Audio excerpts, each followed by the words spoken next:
Hey, what's up guys? This is Bob. Welcome to the beginner's guide, I would like to believe, of Bleach Heat the Soul. Because no better way to celebrate a new Bleach game dropping than by going back to an older one. Am I right, lads? So, today I've actually been sitting on this for a little bit of time. This is a beginner to intermediate tutorial for Bleach Heat the Soul, the majority of the franchise, I would like to believe. I've been sitting on this for a little bit of time since we finished doing the Let's Plays of all the games, and I figured, you know what better way to get you guys into the swing of things than just by telling you the basics. Now, what exactly is Bleach Heat the Soul? Now, Bleach Heat the Soul could best be equivocated to a crossover between Soul Calibur and Clash of Ninja. It does help that this game is developed by the same developers for GNT, Clash of Ninja if you don't know, being aiding, so that does have a little bit of a hand in things. Unfortunately, that being said, it's kind of landlocked to the PSP, so it could be kind of hard to play on PCs or multiplayer. Emulating this game is not the issue at all. It is mostly the fact that this game, you only have multiplayer through ad hoc. So trying to get this going up and running just for doing multiplayer can be really difficult.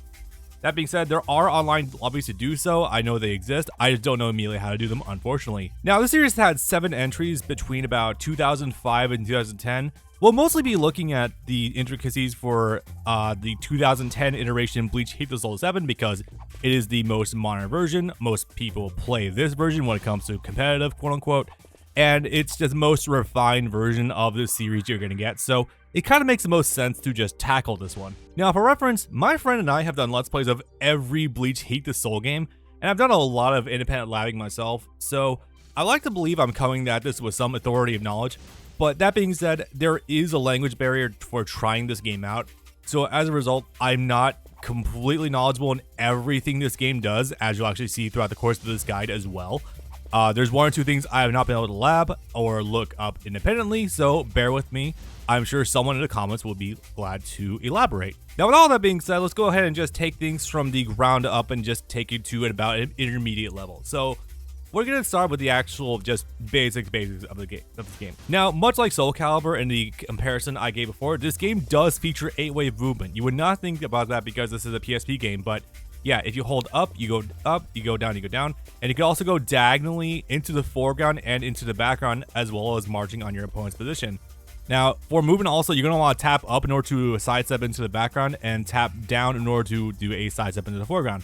Likewise, you can hold up in order to just run that direction, hold back in order to run that direction as well.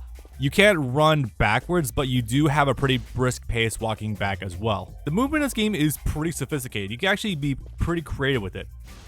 Basic things from there. By the way, this is a PlayStation-based game, so I will be using PlayStation controls. If you play with an Xbox controller or other such device, you have to plug his inputs in yourself, but you know, if you play these games, you're probably familiar a little bit with the PlayStation controller, so bear with me on that one, guys. I don't believe there's any community annotations, so forgive me on that one. Now, for the actual buttons, X is your weak attack, circle is strong. X for weak attacks is usually associated with non-weapon-based moves, like usually for Ichigo punches and kicks. Pressing circle will have him do sword slashes, and like pressing up and down or forward or backwards will have you do variants of these. Again, harkening back to the Soul Calibur analogy, but also a little bit GNT with how you have the B button doing weak attacks and you have the A button doing strong attacks.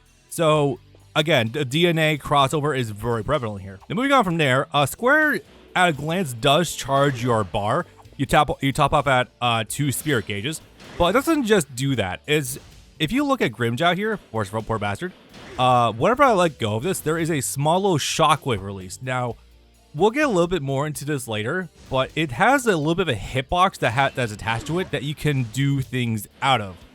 Like, for example, this will register as an actual combo. This is actually unblockable, as far as I know. I've never heard anything to the contrary. And yes, the more you charge, the more the shockwave resulting gets bigger. Now, triangles for jumping. I know this might seem a little bit strange, but you can also do it. You could do air dash forwards and air dash backwards. I could be wrong. I swore that the character that could also air dash into the foreground and background, but that's not here nor there. Low known fact: air dashing backwards was a little bit more of a recent iteration, and I want to say Heat the Soul 5 or 6 because I don't believe you can do this back in like 1 or 2. So the fact that this is here again, proof positive why we are sticking to the more modern iterations with 7. So doing back circle will generally get you a throw. If you play fighting games, you know what these are. Unblockable moves that get guaranteed damage on opponents if they're within range. Some characters might have different things that isn't a throw, but majority of the time, if you're playing like a humanoid character or humanoid shaped character, they should be doing a throw of some kind. And also, characters can have varying throw ranges. Like Ichigo's throw range isn't that bad. It's about like maybe like a character or two width away. Now here's where things get pretty interesting. Pressing the R button is essentially Roman canceling from Guilty Gear. Like so. Yes, I'm actually not kidding about that. So if you don't know what Roman canceling is in this game, it is basically if you press the R button at any given point during a move's animation, you can actually stop its startup. As a result, you can do some grimy stuff like ending a long startup sequence move into a throw. You can also do this to combo extend a little bit. The only rule for this move, or for Roman canceling in general, seems that you can't do this out of hit lag. So what hit lag is when the screen stops after you connect the move. With Ichigo, the prevalent one here is, of course, up circle. You can't actually Roman cancel, sorry, I'm doing R cancel during the actual screen pause. So an easier example of this would be like off of his neutral X combination. Alright, getting fancy now. So when you press L when you're topped off with 2 bars, this I've not labbed with all characters, but it seems to be a pretty common thread. When you have or rather, when you have up to 2 bars, if you press the L button, you will do a transformation. Sorry, I was a little wrong with this one. It's actually L plus R. Go figure. What this will do is, oftentimes if a character has a pre-programmed transformation, it will actually alter your moveset, such to the effect that, yeah, you are now basically a different character. However, if that is not the case, then during the transformation buff sequence, when you are glowing like I was just doing so, you can actually just like infinitely chain your moves together. There's essentially no cooldown between a lot of your normals, allowing you to do some really fun sequences like this. Sorry guys, I had to restart in order to get back to the neutral state because the game does not let you reset positions during combat. Go figure, or is in training mode. Now, one other thing before we move out of the basic section, if you have enough meter for it, if you press combinations of either square and X or square and triangle, you can engage various supers, like so. For Ichigo, he has 1 super on X plus square, which is a Hollow Mass activation. If you press it for the other input, which is square plus triangle, you will do this. We'll get a little bit more into this in the combo section, but just know that almost every character does have their own unique ultimates, unless they're like giants or some other such. They might have something more generic, but that is basically all there is to know about that right now. And also the fact that obviously these will cost various amounts of meter to activate. Go figure. I guess one other thing I don't have in my notes, but I will bench it here, is that if you hit your opponent with the shockwave activation for your charging, you will also get a little bit of meter out of it too. Worth noting just because that can come up sometimes. Alright, so now we've gone through all the basic inputs for this game and you now have a general idea of how to play it. Let's go ahead and go over some game mechanics, shall we? So first of all, guarding this game is very much like Clash of Ninja / Naruto GNT, where every character has essentially a guard meter where they can only guard so many inputs, or rather so many moves before they suffer a guard crash. Now, let me go ahead and detail some stuff about this for you. So, on the one hand, there's no high-lows. There's no high guard, there's no low guard. A neutral guard, or rather holding back, will just straight up guard everything for you. The trade-off here is that you can only block so many times. As you can see me pressuring Grimmjow's guard here. There we go. He goes into a power down state. I think it might also cost him some meter, but I would have to correct myself on that one. Sorry, it's been a little bit. Also, yes, since he is in guard state right now, also I can show that doing this does in fact make it unblockable. Yay. Now, something I'm still testing, and I've seen the CPU do this, but I don't actually know the input for it offhand, is that I've seen the CPU, while you are guarding, you're able to press either X or circle, I want to say, and one blocks them to do a counterattack knockdown move. Think like V reversal in Street Fighter 5. I've seen him do this a lot, but I haven't been able to confirm this on my end because I don't know the input immediately, so I'm open to being corrected. Now let's get into a little bit of the intricacies of arc canceling, which is where I think this game really gets a good amount of beef. Like I've said before, it's very much like Guilty Gear Roman canceling, where essentially you are able to cancel various points of attack. I've already shown you one funny setup where you can like cancel other animations of moves in order to go into throws, which is very dirty as well. But you can also do other things with it, such as throwing out a projectile and running after an opponent in order to make a safer approach or make yourself potentially plus on block in some scenarios. You can also do the obvious thing with Roman canceling various moves in order to combo extend as well. There's a little bit of is a little bit strict sometimes, but it's pretty usable. One thing I want to know also is that Roman canceling only seems to consume like, I want to say, a quarter to a third of a bar. So it really seems like the game wants you to make this the centerpiece of your game plan, more or less. Like, gaining meter through doing melee attacks isn't substantial, but charging it does get you a good amount of meter. And doing actual like cancels does reward you a good amount of meter as well. Like so. That was not optimized at all. Do not do that. So I mentioned this before. If you're charging your meter and your opponent is nearby in this shockwave, they will be momentarily put into an unblockable state. Again, I don't know if this is a natural combo for doing stuff off of it, but it does give you plus frames regardless. Now, one thing I want to mention is that if you get hit while charging meter, you're going to be put into something that's called a soul break. I've seen this pop up multiple times. I'm pretty sure that's what it is. But that being said, I don't know exactly what being put into soul break does. Again, that's another gap in knowledge when it comes to this game, but I wanted to point it out regardless. Now, sidestepping does have a pretty good amount of iframes. I've seen the AI do first, yeah, looking at this sidestepping familiar, it does seem to have a good amount of iframes. In fact, I've seen the CPU sometimes do iframes through full entire strings on block, so that's pretty crazy. I can't really pinpoint exactly if this means that sidestepping is just that insanely strong in this game, or if that means that attack hitboxes have like no size to them whatsoever. I've never been able to confirm this because obviously I don't have access to deep data for this game, but it's one or the other, really. Either way, sidestepping, if you can do it, looks pretty ridiculous. Now, slightly shifting a little bit, in tag mode, you lose the ability to do your red cancels, but in exchange, you're able to press the R button in order to do assists. As so. Some pairings, if you have them together, will also give you access to some tag supers.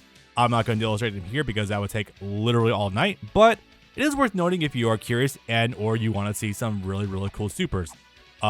Chef's recommendation, Myri and Zyle's team super is particularly peak. Now, shifting things around a little bit, let's talk about awakenings in this game. So obviously I mentioned before that transformations in this game will generally give you a vastly different moveset, but also some will have different properties. For example, let's go ahead and start with Ichigo's mask activation. No moveset change here, but instead every time he presses a circle button, he will fire out a Getchiga, which will of course make things safe on block, but also alter his combo structure because things operate differently. Of course, it differs from Vassalordi because as opposed to just getting a general buff, this will actually be a brand new character, and again, when he's like this, temporarily while the meter is going down, you can infinitely chain your lights and your heavies together. The resulting are pretty fun combos, but also the scale is pretty heavily, so don't rely on it too much. This is just one example. Obviously, Ichigo will turn to Vassalordi. If other characters have them, then they will also get changed movesets, like Ulquiorra here will obviously go Sigo into Atapa. Halabo will become Awaken and be crazy. So on and so forth. It's worth experimenting with your character and their transformations because depending on the character you have, they can either shoot way up the tier list or take a little bit of a nominal hit. Off the top of my head, I'm pretty sure Bankai Byakuya takes a pretty good hit in terms of his viability, but characters like Tia just shoot way up. And also, it can be good to have backup characters to just mess with your opponent's matchup knowledge, you know? I guess one really funny thing I do want to show off is that Vassalordi Ichigo's grab is just a teleport. I'm not kidding about that. Again, funny stuff. Also, the air dash becomes a teleport in. So again, have fun labbing. You're going to be here for a little bit if you're interested in data like this. Alright, so last but not least, let's go ahead and talk about combos. Now, I'm not going to teach you how to do a fucking infinite or anything, but I'm going to show you how to get your toes wet a little bit. Now, combos in this game can be relatively simple, depending on the character, but they can be pretty flexible. Some moves do have innate launch properties, such as Ichigo's neutral X string here. It'll just launch them straight up into the sky. There is a degree of flexibility in this as well, so pretty cool. Obviously, you can feel free to mix match our cancel follow-ups in order to get different inputs as well. For example, this. Or you can also cancel your up circle in order to get more frames advantage in order to get more stuff. You have your timing correct. You also cancel your up circle into another up circle. Pretty funny stuff. Now, obviously, you can also usually cancel more than one in a combo since the meter expenditure is relatively cheap. Like I just showed a minute ago, you can do multiples of these, and combined with the rate at which you get meter back during an actual combo, you end up being either neutral or sometimes net positive, depending on what you're going for. But with all that out of the way, you're able to do some pretty fancy, flashy stuff. Like, for example, you could do, if it were optimal, it's definitely not optimal, but you could do, like, ending in a Getsuga if you wanted to point blank. It's kind of funny. On that note now, it's time to talk about super animations. Now, comboing into these can be really difficult sometimes. Like, for example, if you were to try to do your neutral X into, let's say, if I can even do it today, that's very funny, Bob. Yeah, that won't land. You'll only get the follow-up OTG hit on the ground. However, if you were to cancel this, suddenly becomes a lot easier. A little bit more meter in order to fire it off, but the damage is not bad. Case in point. Now, what I just did was I basically did XXX R cancel into... There's actually one on what I did, but I think I thought of a cool combo anyway.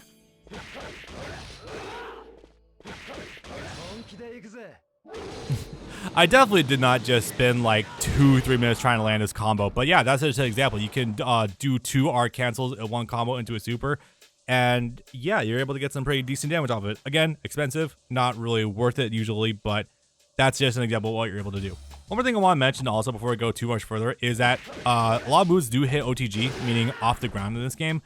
If your opponent is in any way, shape, or form like twitching on the ground and not fully grounded, I don't believe there's a quick rise system in this game, but you can also tag them with various moves on the ground still, and it will register for your hit counter. If this is real or not, I doubt, but it's worth mentioning for those curious anyway who have been seeing me hit various things off the ground regardless. Yeah, you can see it doesn't linger too horribly long, but this is another one of those artifacts remaining from the Gekito Ninja Taisen / Naruto Clash of Ninja series. But also a nice advantage of that as well is that if you were to land something OTG as well, you can also do the shockwave move as well in order to get a little bit of free meter off of it. Just food for thought. All right, now with all that out of the way, I'm going to let go of your hand a little bit. But before we go, I will show you some archetypes for characters that if you wanted to pick this game up, if you have no idea who to try out, like let's say you're browsing around for your next anime fighter to mess around with because, I don't know, Guild Leaguer's Drive is something dumb, or Tekken 8 released another overpowered character, because it's going to happen. I'm going to assume more one of you is going to be here because of that. I'm going to throw you some archetypes of characters that you can generally gravitate towards in order to get good results out of. For some balanced characters, I highly recommend Ichigo, either Shikai or Bankai. Both are fairly usable. Bankai Ichigo is a little bit stronger, but Shikai Ichigo still has his own merits. You also have Grimmjow, not specifically base form. Transformation is a little bit of a different beast altogether, but he's got some pretty nominal things you can mess around with. Toshiro, I remember one of his moves is a command grab that's got some pretty good range, and also he plays the game pretty fundamentally solid. For zoning, we have the usual suspects. We have Renji, wherever he went on this chart. There he is. He generally plays the game neutral pretty solidly with Zabimaru, because of course he does. Ulquiorra still has a funky hollow summoning mechanic that is a remnant of his first appearance. I want to say Heat Soul 4 or 5. I want to say 4 specifically on that one. Rukia is packing a pretty good amount of Kido for her moveset, so she's pretty good at the zoning game as well. And Zyle for if you really hate someone. No, really, I wouldn't pick him if you want to keep some friends around. For rushdown characters, I have 2 particular characters in mind. One is Tia in her base form can apply crazy amounts of block pressure with R strings as well as her natural strings in general, as well as Grimmjow in his transformation state. absolutely crazy. He just crouches down in a panther form and starts charging at you and does a billion block strings. It's really funny and also really cool. Also notably, transformed, both these characters are the best in the game. Tia herself might just be the best character in the game regardless, but you know, details. For mix-ups, I recommend Stark. He's got some pretty fun teleportation mix-ups that can go between strikes and throws. Like I was showing earlier, Ichigo also has some funny stuff you can mix up as well. I didn't show it up, but he's got a flash step stance that can get pretty funny with the throw mixes. But yeah, if you want a technical puppet character, Rangiku is particularly fun. I'm not brave enough to try to mess around with Hanako too much, but I have seen the CPU do some funky things, and if you want to take that upon yourself, absolutely go ahead and do so. All right, and while it's all out of the way, I'm going to go ahead and give you guys the forbidden knowledge, the top tier characters for this game. First of which, I think is generally regarded as the best character in the game, Tia transformed, go figure. We also have Kylie Stark because, yeah, it makes sense. A Primarone Espada is the top one, or at least one of the top ones. He's just plays the game extremely solidly, really good buttons, teleports, movement, damage, just so on and so forth. Surprising appearance, also Orihime. Yeah, no, really, she actually plays the game really well. Sai Tenkeshun just does some pretty dumb things, and I think she can heal. I'm probably wrong in that one. Byakuya is also notably strong. I want to say just in Shikai, I remember seeing before that when he transforms, he is not notably that strong anymore. Again, if I'm wrong, by all means, correct me in the comments down below. Where even is Byakuya in here anyway? Oh, there he is. First one, go figure. And Yoruichi. I'm not sure how strong she is necessarily in the tier list, but I have seen some absolutely inane things you could do with her. Very movement-based character, very fun, very flashy. If you want a fun character to style on someone a la Strider Hiryu from Marvel vs. Capcom 3, there you go. And with that, hope you guys have learned a thing or two about this game. By all means, this game is not hard to get running on emulator whatsoever. You can still run on native hardware as well. Very easy to get into. Trying to play, it's also got a good amount of single player content as well. Again, sans the language barrier, pretty fun and good replayability. Again, as for trying to play with people, naturally either just 2 PSPs in person, good luck with that. Or there are people who have been running dedicated servers for playing PSP games online. I know that particularly Monster Hunter has a good community, because a monstrous, that's not appropriate, for trying to play the game online for the PSP. I'm sure they have something set up, so I would go recommend hitting them up. Anyway, hope you guys enjoyed. Take care, and enjoy. Expect me and my friend to do more Bleach Let's Plays in the future. And if you're curious, playlists will be down below for us doing all the Bleach Heat the Soul games as well, if you want to learn more about the series as well. And with that, see you around.